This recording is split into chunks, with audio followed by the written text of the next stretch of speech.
மருத்துவத்துறையில் காலியாக உள்ள 3645 பணியிடங்களுக்கு வரும் டிசம்பருக்குள் தேர்வு நடத்தி முடிக்கப்படும் என அமைச்சர் மா சுப்பிரமணியன் தெரிவித்துள்ளார். சட்டப்பேரவையில் மருத்துவ மற்றும் நல்வாழ்வுத்துறை சார்ந்த 20 புதிய அறிவிப்புகளை வெளியிட்ட அமைச்சர், தற்போது உள்ள 5050 MBBS இடங்களுடன் 900 புதிய இடங்கள் சேர்க்கப்படும் என தெரிவித்தார். கிண்டி கலைஞர் நூற்றாண்டு உயர் மருத்துவமனை வளாகத்திலும், தஞ்சாவூர் மருத்துவக் கல்லூரி மற்றும் ராசா மிராசுதார் மருத்துவமனையிலும் குழந்தைகளுக்கான உயர் சிறப்பு பன்னோக்கு மருத்துவமனை 250 கோடி மதிப்பீட்டில் நிறுவப்படும் என்றும் அமைச்சர் கூறினார்.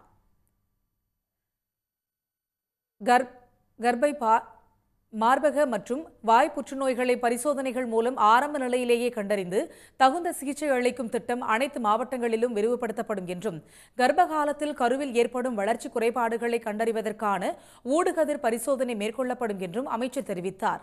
மலைவாழ் மக்களுக்கு அவசர மருத்துவ சேவைகளை அளிக்கும் வகையில் இருசக்கர அவசரகால மருத்துவ வாகனங்கள் வசதி 25 அரசு மருத்துவக் கல்லூரிகளில் உள்ள 100 வகுப்பறைகள் நவீன தொழில்நுட்பத்துடன் தரம் உயர்த்தப்படும் என்றும் அமைச்சர் உறுதியளித்தார். மேலும் மருத்துவத்துறையில் 21 பிரிவுகளில் 3645 பணியிடங்களை நிரப்புவதற்கான தேர்வுகள் வரும் டிசம்பருக்குள் நடத்தி முடிக்கப்படும் என்றும் அமைச்சர் மா சுப்பிரமணியன் கூறினார்.